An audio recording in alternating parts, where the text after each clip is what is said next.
जय हिंद साथियों, अस्सलामु अलैकुम। मंजिल एकेडमी के यूट्यूब चैनल पे एक बार फिर से आप सभी का स्वागत है। खैर मकदम करता हूँ आप सभी का। एक बार फिर से हाज़िर हूँ आपके सामने एक बेहतरीन सेशन लेकर। और दोस्तों, जो आने वाली आरपीएससी की सेकंड ग्रेड वैकेंसी है या फर्स्ट ग्रेड वैकेंसी है, उसमें जो प्रीवियस ईयर के जो आरपीएससी ने जो पेपर लिए थे, स्पेशली आरपीएससी ने सेकंड ग्रेड के, उसकी वीडियो सीरीज हम लेके आ रहे हैं। किस तरीके से आरपीएससी ने सेकंड ग्रेड एग्ज़ाम का जो उर्दू का पेपर है उसमें किस तरीके से सवाल पूछे गए थे, किस ग्रामेटिकल पोर्शन से कैसे सवाल पूछे गए थे, इल्म बलागत से या आपके नसर और नज़म को लेकर कौन से सवालात पूछे गए थे, जो आपके सिलेबस में सबक दिए हुए हैं, जो पाठ दिए हुए हैं, उनमें से कैसे कैसे सवालात पूछे गए थे, इसको लेकर हम डिस्कस कर रहे थे। और दो पेपर जो आरपीएससी ने 2018 में और 2016 में जो आरपीएससी ने सेकंड ग्रेड उर्दू के पेपर लिए थे, वो मैंने आपके सामने अपलोड कर दिए हैं। और मैं आपको बता दूं दोस्तों, आज का ये वीडियो जो रहेगा वो आरपीएससी का जो 2015 का पेपर हुआ था, 2015 के अंदर सेकंड ग्रेड का पेपर हुआ था उर्दू का, उसका पेपर मैं आज आपके सामने लेकर आया हूँ। लेकिन सबसे पहले मैं आपको ये बता दूँ, ये पेपर मैं आपको अभी सॉल्व नहीं करवाऊँगा। इसलिए नहीं करवाऊँगा कि अभी हमने सेकंड ग्रेड में शायद कुछ भी नहीं पढ़ा है। एक बार आप सेकंड ग्रेड का जो कंटेंट है, जो सिलेबस है, मैं आपको पहले ही अपलोड कर चुका हूँ। उस सिलेबस के अकॉर्डिंग आपके पास जो भी मटेरियल है आप उसको पढ़ें। एक बार जैसे जैसे हम पढ़ लेंगे, उसके बाद में जब एग्ज़ाम का टाइम आएगा, एग्ज़ाम की डेट आ जाएगी, उस टाइम हम बहुत ही मैराथन अंदाज में इन पेपरों को सॉल्व करेंगे, जिससे हमारा जो कंटेंट जो हमने पढ़ा था उसका रिवीजन भी हो जाएगा और ये जो पेपर है उससे एनालिसिस भी हो जाएगा हमारे। तो इस पेपर में जो सवालात आए हुए हैं, सिर्फ मैं आपको उनसे रूबरू कराऊंगा। तो आज शुरू करते हैं आज का वीडियो। शुरू करूं इस पेपर को, उससे पहले एक ऐलान भी आप ज़रूर समाअत फरमाएं।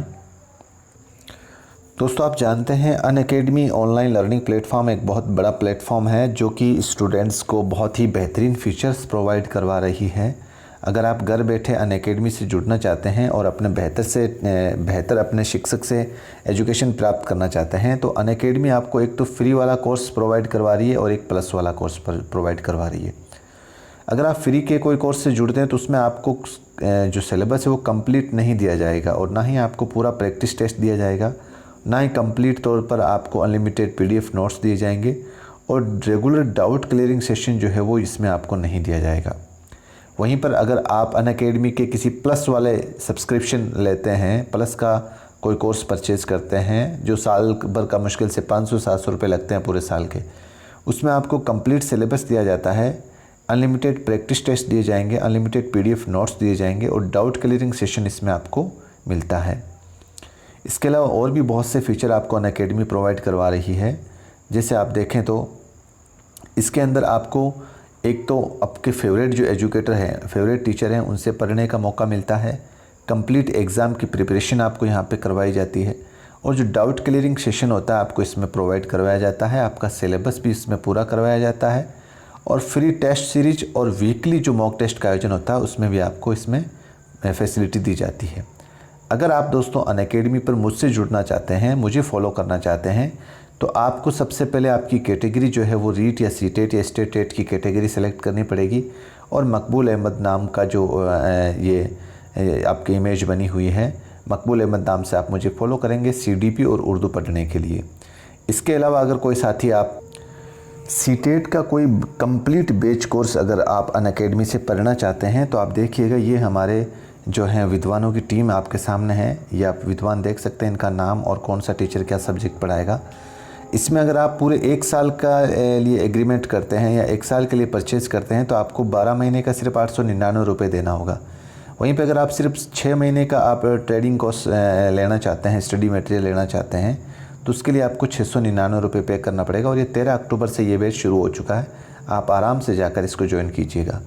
अगर कोई इसके साथ यूपी टेट की कोई तैयारी करना चाहता है आप, तो यूपी टेट की अनअकैडमी के ऊपर ये विद्वानों की टीम है, आप देख सकते हैं। इसमें भी सेम वही कंडीशन है। अगर आप 6 महीने का सब्सक्रिप्शन लेते हैं तो सिर्फ 699 रुपये आपको मिलेंगे, देने पड़ेंगे। और अगर 12 महीने के लिए आप इस कोर्स को लेते हैं तो 899 रुपये आपको पे करना पड़ेगा, ठीक है। और 20 अक्टूबर से आने वाले जो ये 20 अक्टूबर है, इसी तारीख से आपके ये यूपी टेट का कंप्लीट बैच कोर्स आपको मिल जाएगा अनअकैडमी के ऊपर।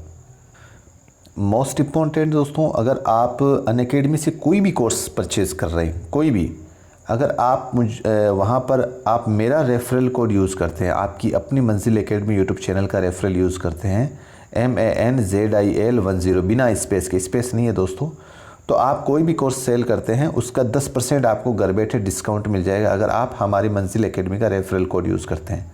तो आपके ये भी एक बेनिफिट है, आप देख लेना दोस्तों। तो शुरू करते हैं अब आज का सेशन।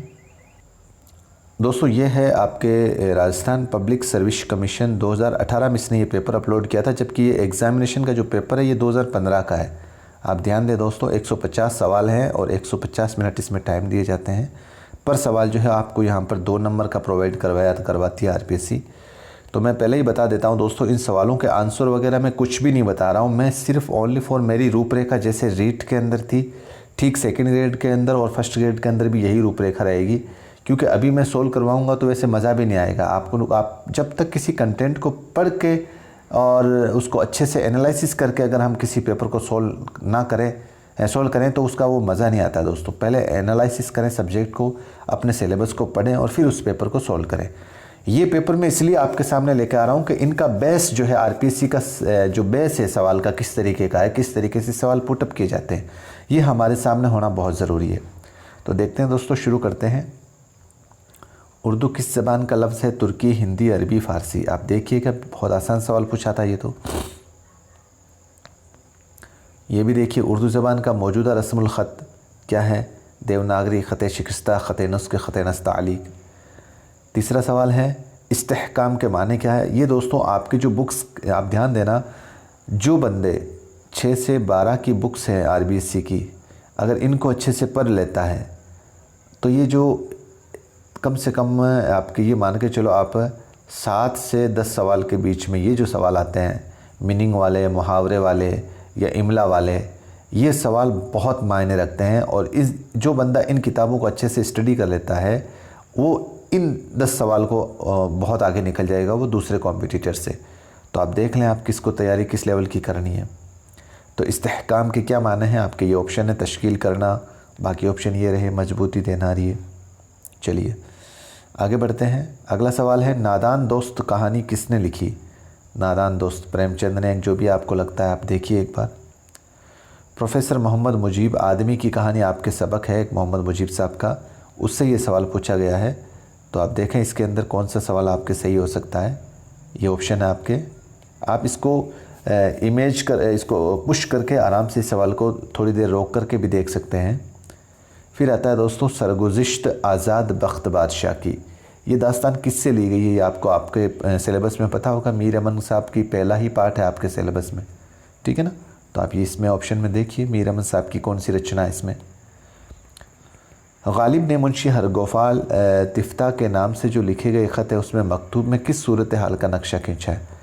तो ये मुंशी हरगोफाल तिफ्ता के नाम जो गालिब साहब ख़ुतूत निगारी करते हैं उससे ये सवाल पूछा गया, आपके ये पार्ट भी सिलेबस में है।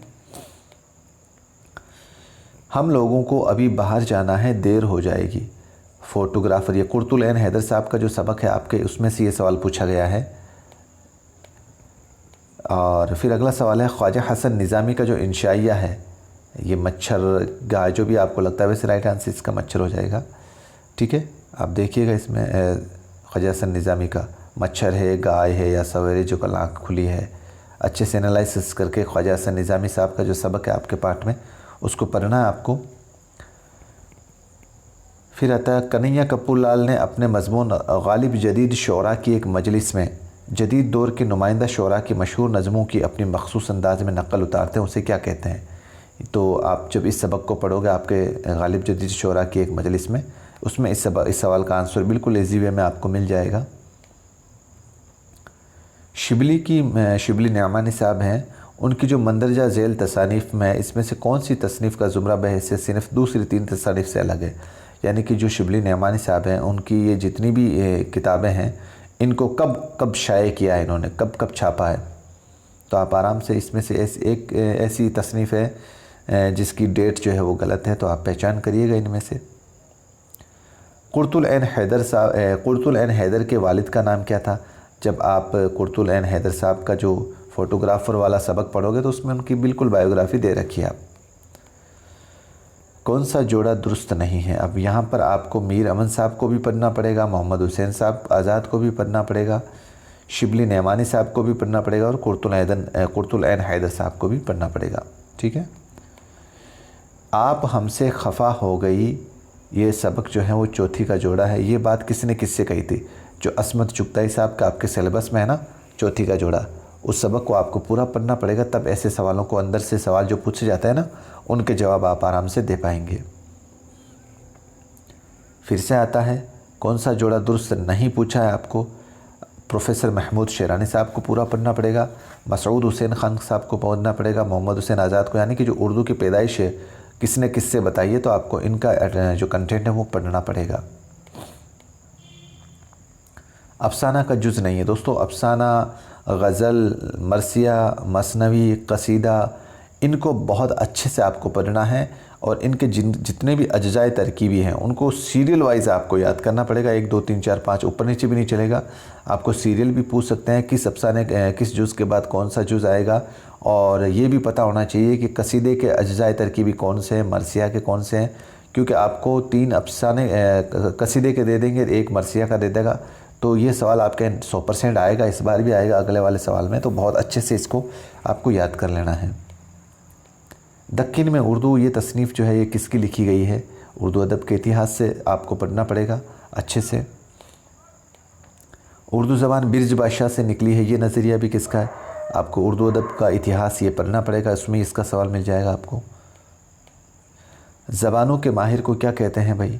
ज़बान का जो जानकार हो बहुत अच्छा, उसको क्या कहते हैं आप देखिएगा आप।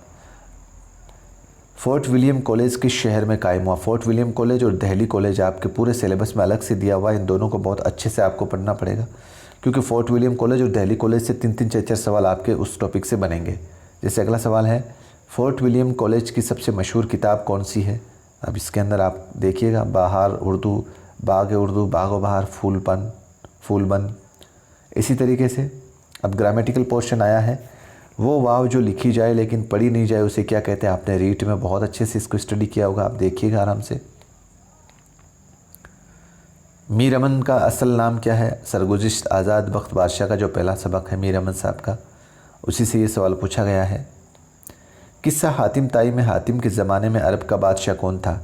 ये आपके सबक हातिम ताई में से जब आप पढ़ोगे तो ये देखिएगा चारों ऑप्शन इसके अंदर। डॉक्टर ज़ाकिर हुसैन साहब कहाँ पैदा हुए? दोस्तों किसी भी आप उर्दू अदब के जो विद्वान हैं उनकी बायोग्राफ़ी अगर आपको पढ़ना है तो मोस्ट इम्पोर्टेंट एक तो आपको उनकी जन्म डेट, उनकी पैदाइश की तारीख़ प्लस वो शहर, दोनों चीज़ आपको अच्छे से याद होनी चाहिए। उनकी पैदाइश कहाँ हुई और कब हुई, ठीक है। और फिर आता है इनके वालिद का नाम और इनके उस्ताद का नाम, और फिर आता है इनकी तालीम कहाँ हुई, ठीक है, और आखिर में आता है इनका इंतकाल कहाँ हुआ और कब हुआ। ये तो, और मोस्ट इम्पोर्टेंट इसके आगे आता है इनकी तसनीफ़। आप हर सबक की, वैसे मैं अलग से इस पर वीडियो लेके आऊँगा किस तरीके से आपको कैसे कैसे सबक की कैसे कैसे आपको तैयारी करनी है, ठीक है, क्योंकि पूरा कोर्स तो यूट्यूब पे पॉसिबल है ही नहीं, ये मान के चलो। आप ऐप का काम चल रहा है आपके, इंशाल्लाह 12 रबीउल अव्वल को लॉन्च हो जाएगा इंशाल्लाह, ठीक है। चलिए, ज़बानों का अगर हिंदुस्तान या आपके सिलेबस में दिया, सैयद एहतशाम हुसैन साहब का जो सबक है, बिल्कुल आपको इसको पूरा अच्छे से पढ़ना है। आगरा बाज़ार जो ड्रामा है ये किसने लिखा है? ड्रामा निगारी का आगाज़ और इर्तिका पूरा आपके सिलेबस में दिया हुआ है। सर सैयद अहमद खां कहाँ पैदा हुए? ये चारों आप ऑप्शन देखिएगा। सर सैयद तहरीक पूरी आपके सिलेबस में दी हुई है, उसको पूरा पढ़ना पड़ेगा आपको। उस्ताद की तलाश, ये इसके मुसन्निफ़ कौन है भाई साहब? उस्ताद की तलाश तो आपको पितरस बुखारी साहब, नज़ीर अहमद मिर्ज़ा फ़रतुल्लाह बेग और राशिद अहमद सिद्दीकी साहब को पूरा पढ़ना पड़ेगा आपको। यादगार गालिब किसकी तसनीफ़ है दोस्तों? ये आप देखिएगा, यादगार गालिब, ठीक है। गालिब को हैवान ज़रीफ़ किसने कहा है? गालिब को हैवान ज़रीफ़ किसने कहा है? तो इन चारों में से किसने गालिब को हैवान ज़रीफ़ कहा है? सुकून की नींद के जो मुसन्निफ़ हैं वो कौन हैं? आपके ये चारों ऑप्शन हैं, इकबाल, रशीद अहमद सिद्दीकी, कृष्ण चंद्र और एक पितरस बुखारी, ठीक है। कलीमुद्दीन अहमद उर्दू अदब में किस हैसियत से मशहूर हैं? आप देखिएगा एक बार। ठीक है। मनक़बत ख्वाजा गरीब नवाज़ किसने लिखी? अब आप इन चारों ऑप्शनों के बेस पे इस सवाल का ढूंढिए आंसर अपने सबक के अंदर। मंदरजा झेल में से उर्दू का पहला अफसाना निगार कौन है? असमत चुगताई है या कृष्ण चंद्र है या प्रेमचंद है या मोहम्मद हसन है? आगे बढ़ते हैं। गंज हाय गिरा माया, ये किसके खाकों का मजमुआ है? तो आपको इन विद्वानों की पूरी बायोग्राफी पढ़नी पड़ेगी, तभी जाकर ऐसे सवालों को, जो गहराई के सवाल हैं, जो तसनीफ़ को लेकर जो सवाल हैं, जो हर एग्ज़ाम में पूछे जा चुके हैं और आगे भी पूछे जाएंगे। ठीक है। जिंगर का जनाजा, ये किसने लिखा है भाई? आपको इन विद्वानों का पितरस बुखारी, ख्वाजा हसन निज़ामी, कृष्ण चंद्र, फ़रहतुल्लाह बेग, इन सब को पढ़ना पड़ेगा। दर्जा झेल में से किसका इमला दुरुस्त है? ये आपके ग्रामेटिकल पोर्शन से फिर से सवाल आया है, आप देखिएगा कौन सा इसमें सही हो सकता है। बसारत के क्या माने हैं? फिर से अल्फाज माने की जो सवाल है वही पूछा गया आपका इसमें। बस ए मेरे प्यारे नौजवानों, नौजवान हमवतनों और ए मेरी कौम के बच्चों, अपनी कौम की भलाई पर कोशिश करो ताकि आखिरी वक्त में इस बुढ़े की तरह ना पछताओ। तो ये जो दोस्तों, ये भी बहुत अच्छा ट्रेंड अब आने वाले एग्ज़ाम में आपको देखने को मिलेगा। फैक्चुअल तौर पर आपको सवाल बहुत कम पूछे जा रहे हैं। धीरे धीरे ट्रेंड जो है आरपीसी ने भी ये बदला है। अब आपको सबक का जो अंदर से पैराग्राफ है, वो कोई भी सबक का, चाहे पैराग्राफ हो, चाहे आप अगर नज़म हो, नज़म का कोई शेर उठा लेंगे और ये पूछेंगे कि भाई ये जो शेर हैं 2 लाइन के, ये किस शायर के हैं, या ये पैराग्राफ जो है ये किस सबक का है। तो आपको बहुत डिटेल के अंदर हर सबक को, हर नज़म को अच्छे से पढ़ना पड़ेगा। ये ऑप्शन है आपके पास इस सबक के। चलिए आगे देखते हैं। शायर इनकलाब किसे कहते हैं? ये चारों ऑप्शन है आपके पास। फैज़, जोश, इकबाल, हाली, कौन है इनको जिनको शायर इनकलाब कहा जाता है? जुगनू नज़म किसने लिखी? आपके ये देखिएगा, नून मीम राशिद, जोश, इकबाल और फैज़। इस्माइल मेरठी साहब का असल नाम क्या है? इस्माइल मेरठी साहब का पूरे सिलेबस आपको दिया हुआ है, उसमें आपको नज़म निगार के तौर पर इनको बहुत अच्छे से पढ़ना पड़ेगा इनको।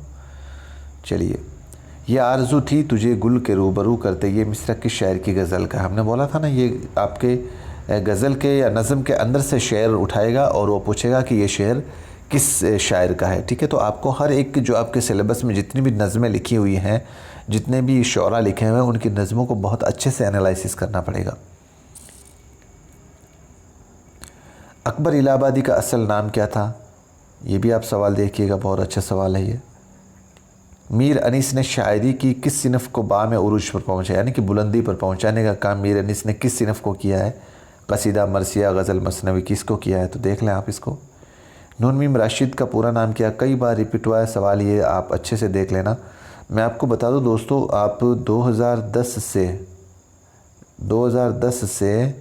2018 तक जो भी 6-7 पेपर आरपीसी ने लिए हैं, इन पेपरों में कम से कम 20 से 25 सवाल ऐसे हैं जो रिपीट हुए। 20 से 25 सवाल, 1-2 सवाल नहीं दोस्तों, 20 से 25 सवाल। इसलिए मैं आपके सामने ये पेपर रख रहा हूँ ताकि आपको अंदाज़ा हो जाए कि भाई कौन से सवाल रिपीट हो रहे हैं।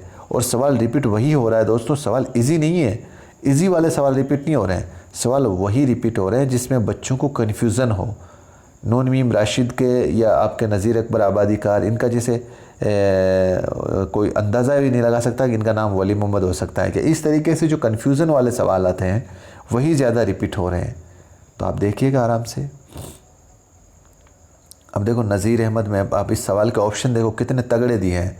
जो नून मीम राशिद साहब का पूरा नाम है, नज़ीर में सिर्फ ज़ोए दे दिया, यहाँ पे जे दे दिया, और यहाँ पर नज़र मोहम्मद सीधा दे दिया, यहाँ पर नासिर मोहम्मद दे दिया। तो बहुत अच्छे से इसको आपको एनालिसिस करना पड़ेगा, तब जाकर ऐसे सवालों का आप आंसर दे पाओगे। जब लगी ज़ख्म तो कातिल को दुआ दी जाए, इस ये मिसरा जो है वो किस शायर का? ये भी नज़म के अंदर से उठाया गया शेर है दोस्तों। मुक़द्दमा है शेर व शायरी, ये किसकी तसनीफ़ है? बहुत ही फेमस ये तसनीफ़ है, आप इसको आराम से पढ़िएगा इनको। उर्दू का अवामी शायर किसे कहते हैं? बहुत पॉपुलर सवाल है, कई बार पूछा जा चुका है आपके, और ये मुझे नहीं लगता आप ऐसे सवालों को गलत करोगे। आती थी हाल दिल पे हंसी, अब किस बात पर नहीं आती, ये मज़कूरा शेर किसका है? तो दोस्तों मैंने बोला था ना, नज़म के अंदर से या गज़ल के अंदर से आपको शेर की जो लाइनें हैं वो आपको अच्छे से याद करनी पड़ेगी, समझनी पड़ेगी। नज़म ए शरीफ इंसानों का मरकज़ी मौजू क्या है? पहला ऑप्शन आपके सामने है, मरकज़ी मतलब मेन, इसका मकसद क्या है इस सबक का। दूसरा ऑप्शन ये रही आपके सामने, आप देखिएगा। किया मुझ इश्क ने जालिम को आब आहिस्ता आहिस्ता, कि आतिशे गुल को करती है गुलाब आहिस्ता आहिस्ता। ये शेर किस जालिम, यानी कि इस शेर में शायर ने जालिम किसको कहा है? अब आपको सिर्फ लाइनें याद ही नहीं करनी है, बल्कि उन लाइनों का मफ़हूम भी आपको अच्छे से याद होना चाहिए, तभी जाकर इस तरह के सवालात को आप आराम से सोल्व कर पाओगे। अल्लामा इकबाल साहब की जो नज़म है शुआए उम्मीद, शुआए उम्मीद में किस किस के दरमियान मुकालमा है? तो आपको शुआए उम्मीद जो है वो पूरी, आपको ये जो नज़म है पूरी अच्छे से पढ़नी पड़ेगी, तब आप इसका सवाल का आंसर सही दे पाओगे। ये दो ऑप्शन ये रहे दोनों। दिल अगर दिल है तो जिस राह पे ले जाएगा, दर्दमंदों की वही राह गुज़र भी होगी। ये भी शेर दोस्तों नज़म के अंदर से उठाया गया है। आप किस में से ऐसे विद्वान हैं जो जिनका ये शेर है, आप देखिएगा। मंदरजा झैल में कौन सा जोड़ा दुरुस्त नहीं है? अब ये दोस्तों आपको जितने भी आपके उर्दू अदब के अंदर नज़म निगार हैं या आपके नसर निगार हैं, उनकी तसनीफ़ों को आपको ट्रिक के माध्यम से याद कर लेना है, तभी जाकर इस सवाल का आप आंसर कर पाओगे, क्योंकि ये नहीं तो मिक्स हो जाएगा कौन सी तसनीफ़ किस नज़म निगार की है। तो आप ट्रिकें बना कर आप अपने हिसाब से इसको सेट कर लीजिएगा, ठीक है। चलिए आगे बढ़ते हैं। नज़म की एक हैयत है मुखम्मस है, और इसके एक बंद में कितने मिसरे होते हैं? दोस्तों मुखम्मस मुसद्दस मैंने बहुत अच्छे से आपको मुस्बत रीड के अंदर पढ़ाया है, ये 10 तक आपको बहुत अच्छे से याद हो जाने चाहिए, ठीक है। एक सवाल निश्चित रूप से इसमें से पूछ लेता है। अगला सवाल है, हमेशा मैंने गिरेबां को चाक चाक किया, तमाम उम्र रफ़ू कर रहे हैं रफ़ू करते, ये किस शेर का है? ये किसका शेर है? फिर से आपको नज़म के अंदर से ये सवाल पूछा है दोस्तों, आप देखिएगा इनमें से किस नज़म निगार का ये शेर है। नज़म खुशामिद की हैयत क्या है, ये देखिएगा। अगर आप खुशामिद को, हर नज़म को आपको इस तरीके से पढ़ना है कि इसके अंदर कितने शेर हैं, 4 है, 1 5 है, 1 6 है, 1 7 है, 1 8 है, सात आपके लाइनों के जो मिसरे हैं या 5 लाइनों के जो मिसरे हैं, ये भी आपको बहुत अच्छे से, तभी जाकर आप ऐसे सवालों को मुसल्लस मुरब्बा मुसद्दस मुखम्मस के माने को आप समझ पाएंगे। अकबर इलाहाबादी की वफ़ात जो है वो किस सन में हुई है? तो अकबर इलाहाबादी साहब की बायोग्राफ़ी आप अच्छे से पढ़िएगा। या रब चमन नज़म को गुज़ार अरम कर, ये किस शायर का मिसरा है? ये देखिएगा, फिर से आपके नज़म के अंदर से ये सवाल पूछा गया है। कारोबार के लिए लिखे हुए खतूत क्या लिखाते हैं? दोस्तों आपके सिलेबस में खतूत निगारी, मजमून निगारी, ये एक सिलेबस में है 2nd ग्रेड के, तो आप इनको अच्छे से इस सबक को पढ़िएगा, अच्छे से समझिएगा। ख़त का वो हिस्सा जिसमें कातिब अपने मकसद तहरीर करता है उसे क्या कहते हैं? ये भी खतूत निगारी से ये सवाल पूछा गया है, आप देखिएगा आराम से। किसी शख्स जगह या चीज़ के नाम को क्या कहते हैं? बहुत इजी सवाल, सीधा फैक्चुअल सवाल पूछ लिया, ठीक है। चलिए, वो इसम जो आवाज़ को ज़ाहिर करे उसे क्या कहते हैं? तो ये भी ग्रामेटिकल पोर्शन से आपका सवाल है। इनको तो दोस्तों आपको तोते की तरह रट लिए होंगे आपने अच्छे से, वो इस तरीके से हमने रीड के अंदर पढ़ा है इनको तो खोद के। अगला सवाल है, अरशद क्रिकेट खेल रहा है, इस जुमले में अरशद क्या है? ये भी आपके इसमें जो फ़ेल फ़ाइल मफ़ूल वाला पार्ट था, बहुत अच्छे से हमने रीड में इसको डिस्कस किया था। शोहर का मुअन्नस क्या है? ये भी देखिएगा आप ऑप्शन के आधार पर। वो लफ्ज़ जो माने के लिहाज से एक दूसरे की ज़िद हैं उसे क्या कहते हैं? आप देखिएगा इसमें। बहार का मुतज़ाद, चारों ऑप्शनों के बेस पे देखिए। वो लफ्ज़ जो माने के लिहाज से यकसा हो उन्हें क्या कहते हैं? यानी कि एक जैसे हो, उन्हें क्या कहते हैं माने के लिहाज से? तो आप देखिएगा। आसमान टूट पड़ना, ये एक मुहावरा है दोस्तों, और इसका माना क्या है आपको इसमें से इन ऑप्शनों के बेस पे इसको देख के सही करना है। आपके दोस्त ने एमए में इम्तियाज़ी नंबरों से कामयाबी हासिल की है, आप उसे मुबारकबाद देने के लिए जो ख़त लिखेंगे उसे क्या कहते हैं? ये भी खतूत निगारी से जो आपका सिलेबस है उससे पूछा गया सवाल है। 1 लीटर दूध लाओ, इस जुमले में 1 लीटर क्या है? जो सिफ्त की किस्में हैं, हमने 5 किस्में पढ़ी थी सिफ्त की, उससे ये सवाल पूछा गया है दोस्तों, देखिएगा आप। तादाद में जब कोई चीज़ 1 हो तो उसे क्या कहते हैं? कितना इजी सवाल पूछा है दोस्तों। मंदरजा झेल में से कौन सा जुमला सही है। अब ये देखो, जो वाक्य पूर्ति वाला जो आप हिंदी में पढ़ते हो ना, वाक्य या सेंटेंस को सही तरीके से जज करना, जजमेंट करते हुए सेंटेंस को लिखना, तो इसमें आप कौन सा देखो, इमला की दृष्टि से मुअन्नस वाले वर्ड के साथ मुअन्नस की मात्रा लगी हुई है कि नहीं लगी हुई है, पूरा आपको अच्छे से चेक करके इसको सही करना पड़ेगा। दर्जा झेल जुमलों में से किस जुमले में मुतज़ाद अल्फाज नहीं है। अब आप देखिएगा इसमें से मुतज़ाद लफ्ज़ कौन सा नहीं है, किस में नहीं आ रहा है। सुबह और शाम पहले शेर में आ रहा है, इसी तरीके से आप देखिएगा। आपसे मिलकर दिल बाग बाग हो गया, इस जुमले में क्या इस्तेमाल हुआ है, कहावत, रोज़मर्रा या सिनात या मुहावरा हुआ है। तो बाग बाग होना क्या है, मुहावरा ही थे दोस्तों। चलिए, उसने मुझे सब्ज़ बाग दिखाए मगर मैं उसकी बातों में नहीं आया, इस जुमले में सब्ज़ बाग दिखाना, इसका मफ़हूम क्या है। अब मीनिंग पूछ लिया सीधा मुहावरे का, तो आप देखिएगा कौन सा ऑप्शन इसमें सही है। एक ऑप्शन ये रहा आपके। खुर्शीद का मुतरादिफ क्या, शायद आपको रीट के अंदर इसी का ही तो पूछा होगा, खुर्शीद का ही, खुर्शीद का मुतरादिफ ही तो पूछा, सीधा सवाल फैक्चुअल के तौर पर। झेल में हर शायर के सामने उसके हम उसर शायर का नाम दिया जा रहा है, इनमें से कौन सा जोड़ा दुरुस्त नहीं। यानी कि जो एक टाइम पीरियड में एक साथ हो, तो ऐसे कौन से शोरा हैं जो आपस में हम साथ में एक बेचमेंट में जो नहीं है आपके, ऐसे आपको नहीं पूछा है। जैसे ये लोग साथ में थे या नहीं थे, ये लोग आपस में साथ में थे या नहीं थे, इनका मतलब जो काल है, इनका समय काल है, वो दोनों का सेम है कि नहीं है, आपको ये अच्छे से एनालिसिस करना पड़ेगा। और ये तब कर पाओगे जब आपको हर विद्वान की, हर एक नज़म निगार की, नसर निगार की अच्छे से आपको इनकी जो टाइम पीरियड है, जैसे मान लो कि 1940 से 1980 के बीच में कौन सा आपके नज़म निगार था, जैसे मान लो कि ये दोनों इस बीच में तो है कि नहीं है, ये चीज़ें बहुत अच्छे से एनालिसिस करनी पड़ेगी।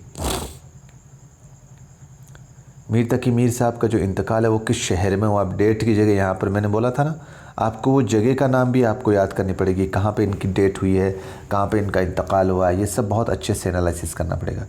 और दोस्तों, आपके सिलेबस में दबिस्तान दिल्ली और दबिस्तान लखनऊ, ये दोनों आपको अच्छे से पढ़ने हैं। निश्चित रूप से 3-3 सवाल इसमें से आपके बनेंगे। दबिस्तान दिल्ली और दबिस्तान लखनऊ, इसका जो मोस्ट फेमस पर्सन बनता है दबिस्तान दिल्ली और लखनऊ से, एक तो इनके जो शोरा हैं, जैसे दबिस्तान दिल्ली के कौन से शोरा हैं और दबिस्तान लखनऊ के कौन से शोरा हैं, इनको आपको अच्छे से समझना होगा, पढ़ना पड़ेगा, क्योंकि ये मिक्स हो जाते हैं। अगर आप इनको एक को अच्छे से डिवाइड नहीं करोगे तो आपके सीधा सवाल जो है वो यही पूछता है कि दबिस्तान दिल्ली से कौन सा शायर जो है वो संबंधित नहीं है। 3 आपके लखनऊ का दे देगा और 1 दिल्ली का दे देगा, तो इसको भी बहुत अच्छे से डिस्कस करना। और दूसरा आता है इसी पार्ट में से, दबिस्तान दिल्ली और लखनऊ में से जो सवाल पूछा जाता है वो पूछा जाता है इसकी विशेषताओं को लेकर, इसकी खासियत को लेकर। दबिस्तान दिल्ली की क्या खासियत रही थी और दबिस्तान लखनऊ की क्या खासियत रही थी, तो इसलिए आपको बहुत अच्छे से इसको समझना है, पढ़ना है। तो आपको इसमें कौन सी है जो खुसूसियत दबिस्तान दिल्ली की, आपको देखना है इस ऑप्शन के बेस पर। नासिक का ताल्लुक़ इनमें से किस दबिस्तान से, ये देखिए मैंने बोला था ना, ऐसे ही सवालात आपसे पूछे जाएंगे। जब दिल्ली पर अहमद शाह अब्दाली का हमला हुआ तो नज़ीर अपनी वालिदा के हमराह किस शहर में आ गए, यानी अपनी वालिदा के साथ किस शहर में आ गए थे दिल्ली को छोड़कर। इन चारों ऑप्शनों के बेस पे आप देखिएगा। मंदरजा झेल शेर किस शायर का, यह फिर से शेर आ गया है। हुए इस कदर महजब कभी घर का मुँह न देखा, कटी उम्र होटलों में मरे अस्पताल जाकर, ये आप देखिए किसका शेर है। बहुत हर एक नज़म निगार को अच्छे से उनकी नज़मों को एनालिसिस करना पड़ेगा। मीर अनीस के दादा का नाम क्या है, ये आपके चारों ऑप्शन आपके सामने हैं। हाली के अदबी ज़ौक़ की जो तरबियत है ये किसकी सोहबतों में हुई थी, मतलब किसकी सोहबत के साथ जो तरबियत है इनकी अदब में, तो आपको इन चारों ऑप्शनों के बेस पे देखना पड़ेगा। ड्रामा यहूदी की लड़की, ये कब लिखा गया है, बहुत अच्छा ड्रामा है, आप पढ़िएगा इसको थ्योरी के रूप में, स्टोरी के रूप में, बहुत अच्छा लगेगा आपको। पितरस बुखारी ने अपने मज़मून मरहूम की याद में किस चीज़ का नक्शा खींचा है। जब तक आप इस पूरे मज़मून को नहीं पढ़ोगे तब तक ये आप इस सवाल का आंसर नहीं कर पाओगे। मरसिया के जो अज्जाए तरकीब है उनकी सही तरतीब, ये देखो मैंने बोला था ना दोस्तों, तरतीब वार आपको पता होना चाहिए। ये सारे है मरसिया के ही, लेकिन तरतीब वार कौन सा ऑप्शन है आपको, जब तक आप तरतीब से 1 2 3 4 सीरियल वाइज याद नहीं करोगे तब तक आपके वो सवाल सही नहीं होगा। कौन सी किताब फोर्ट विलियम कॉलेज में नहीं लिखी गई है? तो ये चारों किताबें, इनमें से कौन सी किताब नहीं लिखी गई आप देखिएगा। मीर तकी मीर ने कौन सा तज़किरा लिखा है? मीर तकी मीर साहब की पूरी बायोग्राफी पढ़ोगे तभी इस सवाल का आप जवाब दे पाओगे। तज़हीक रोज़गार ये किस किस्म का कसीदा है दोस्तों? तो तज़हीक रोज़गार आप देखिएगा। आसारुल सनादीद में किस शहर की इमारतों का जिक्र है? ये 4 शहर दिए गए हैं, आप देखिएगा आसारुल सनादीद को। सरशार का नावल जो है वो फसाना आज़ाद है, ये किस अखबार में किस द्वार शाये हुआ था? पंडित रतननाथ सरशार आपको पता है हुब्बुल वतनी के नाम से प्रसिद्ध थे और वतन से मोहब्बत करने वाले थे। इनके काफ़ी जो है ऐसे तसनीफ़ें थी। अपने उर्दू अदब के भी बहुत से ऐसे नज़म निगार नसर निगार थे जिनकी बहुत सी तस्वीरों को अंग्रेज़ सरकार ने ज़ब्त कर लिया था और उनको शाये यानी कि उनको छपने नहीं दिया था। इनमें से कौन सा ज़ुमरा दुरुस्त है? आप देखिएगा। अनीस वास्तव में कसीदा गो है, सौदा नावल निगार है या नहीं है, फ़रतुल्लाह बेग इंशाइया निगार है या नहीं है, और नून मीम राशिद अफसाना निगार है या नहीं है। तो आपको जो लगता है आप उस पर आराम से टिक करके इस सवाल को समझिएगा, देखिएगा। सावन में दिया फिर माए शवाल दिखाई, ज़ौक़ के इस कसीदे में ममदू कौन है? तो आपको जो आपके मोहम्मद इब्राहिम ज़ौक़ साहब हैं, इनके जितने भी जो कसीदे हैं आपको बहुत अच्छे से पढ़ना पड़ेगा। मुग़लिया हुकूमत ने हमें 3 चीज़ें दी हैं, ताजमहल, उर्दू और मिर्ज़ा गालिब। ये कौल किसका है? बहुत अच्छा सवाल है दोस्तों, देखिएगा आपको इनमें से कौन सा लगता है आपको। किस ड्रामा निगार को हिंदुस्तान का शेक्सपियर कहा जाता है? ये तो सभी जानते होंगे आप सभी लोग, देखिएगा आप, ठीक है। मुसव्विर गम किस मुसन्निफ़ को कहा जाता है? बहुत अच्छा सवाल है ये भी। निक नाम को लेकर या आप जैसे आप बोलते हो ना कि लाड प्यार से जो नाम दिया जाता है उसको क्या बोलते हैं आपके? कुन्नियत। कुन्नियत को ख़ानदान को बोलते हैं उर्फ़, उर्फ़ के नाम से है, ठीक है ना।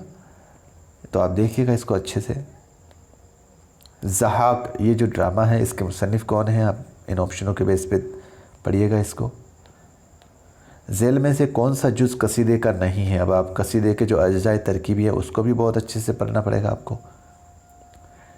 ज़हे निशात अगर कीजिए उसे तहरीर, ये किस शायर का कसीदा है? देखिएगा आप। शिबली नेमानी साहब का जो ताल्लुक़ है वो किस शहर से है? लखनऊ से, हैदराबाद से, आज़मगढ़ या दिल्ली से? देखिएगा आप इसको। गालिब के जो मजमुआ ख़ुतूत का नाम क्या है? गालिब का जो मजमुआ ख़ुतूत है उसका नाम क्या है? आप देखिएगा इसमें। नीरंगी ख़याल के मुसन्निफ़ का नाम क्या है? नीरंगी ख़याल के मुसन्निफ़ का नाम। फसाना अजाइब क्या है? नावल है या अफसाना है, सवाने है या दास्तान है? फसाना अजाइब।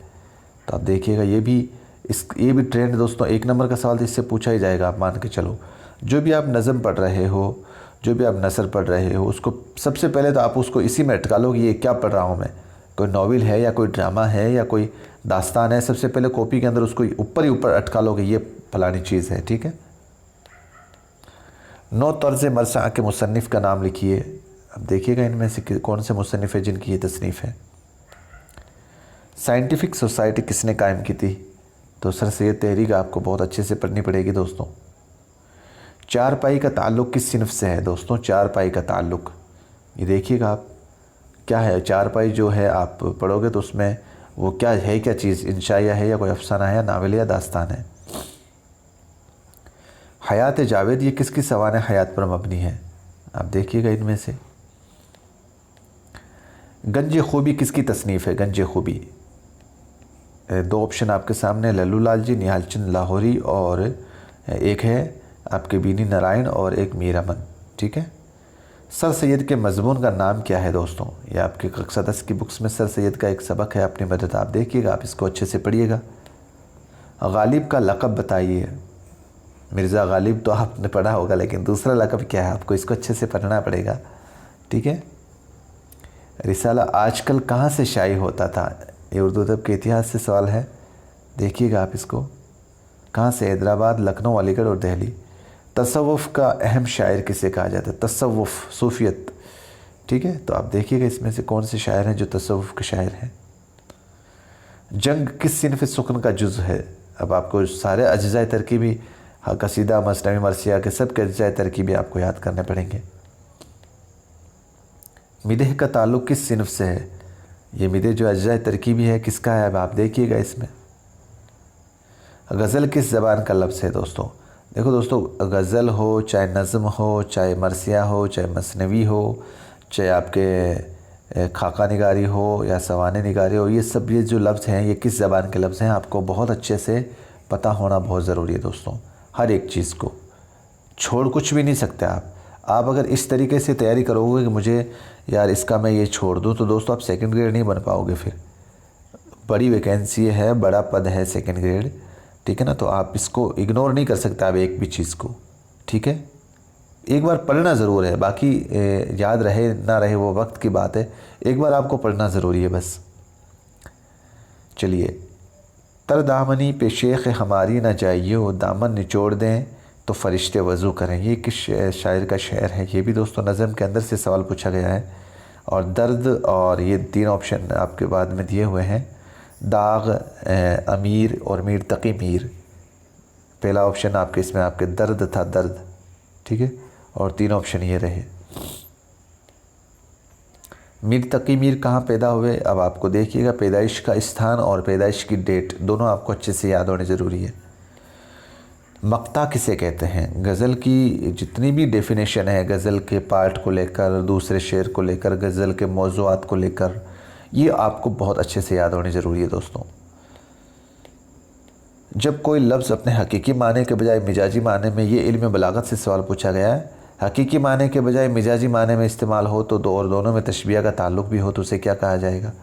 ये ऑप्शन है आपके सामने। हैं याद वो बेमिसाल आँखें, क्या है तेरी वो ग़िज़ाल आँखें। अब आप देखो इस शेर के अंदर कौन सी सिनात है? चारों ऑप्शन आपके सामने हैं। इस गैरत नाहीद की हर तान है दीपक, शोलाए साल पक जाए, ये है आवाज़ तो देखो। ये देखिएगा आप कौन सा इस शेर में सिनात आपको दिखाई दे रही है। तरक्की पसंद तहरीक का जो पहला जलसा है ये किस सन में हुआ?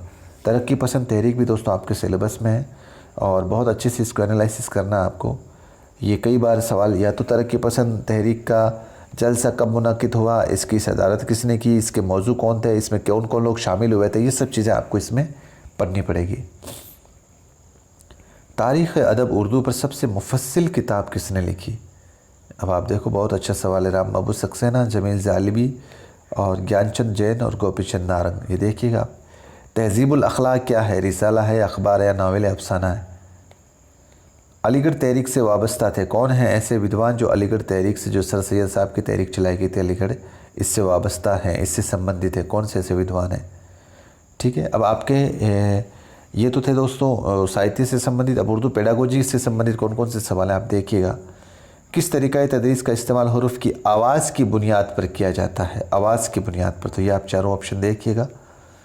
पेडागोजी का तो दोस्तों रीट में हमने पूरी खोद के निकाली थी पेडागोजी को, तो जो यहाँ पर आपको बहुत हेल्प करने वाली है। उर्दू कायदे की कोई ख़ास ज़रूरत नहीं होती। ऐसा कौन सा तरीका है जिसमें उर्दू कायदे की ज़रूरत ही नहीं होती? देखिएगा आप इसको। मंदरजा झेल में से तरकीब के बजाय तहलील की जानिब अक़दाम होता है, मतलब तरकीब से तहलील की ओर बढ़ना, कौन सा तरीका जिसमें जाते हैं अपन इसमें?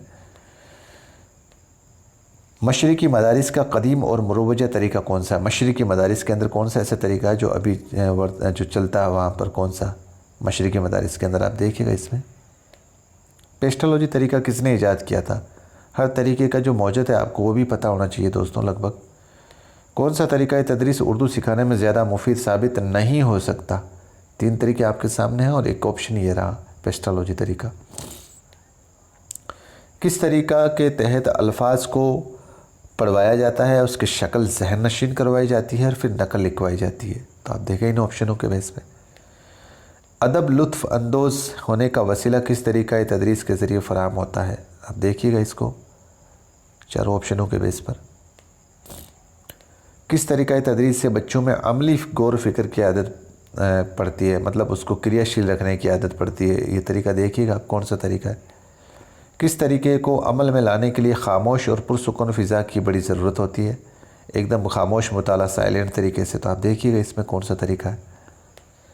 मसले की तरीके में एहसास की ज़रूरत होती है, कौन से, किस एहसास की ज़रूरत होती है, किस तरीके में? मसले के तरीके में। 2 ऑप्शन आपके सामने हैं। और 2 ऑप्शन ये रही, घूमने फिरने में, गौर व फिक्र के अमल में। मंदरजा झेल में से तदरीस के माने क्या है? सीधा फैक्चुअल सवाल पूछ लिया भाई, तदरीस आप करा रहे हो तो इसका मतलब क्या है? इल्म देने वाले को क्या कहते हैं? बताइए भाई, ऐसे ऐसे सवाल भी पूछे जा रहे हैं। शुरू उम्र में अमूमन बच्चों की ज़्यादातर ख्वाहिशात क्या होती है? जो छोटे बच्चे होते हैं शुरू के उम्र में, उनकी ज़्यादातर ख्वाहिशात कैसी होती है? आप देखिएगा एक बार।